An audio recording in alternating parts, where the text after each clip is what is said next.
രാഗം കേദാരം അല്ലേ? അതിലുള്ള ഒരു രാഗം കേദാരം. കേദാരം ശങ്കരാഭരണത്തിന്റെ ജന്യ രാഗമാണ്. പിന്നെ അടുത്തത് ശങ്കരാഭരണം തന്നെ അതിൽ വരുന്ന അടുത്ത രാഗം.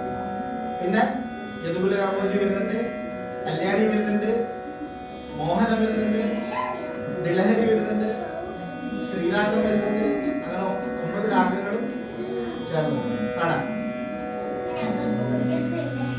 നമുക്ക് പഠിക്കാം. കേട്ടിരുന്നു ഒരുപാട് കേട്ടോ.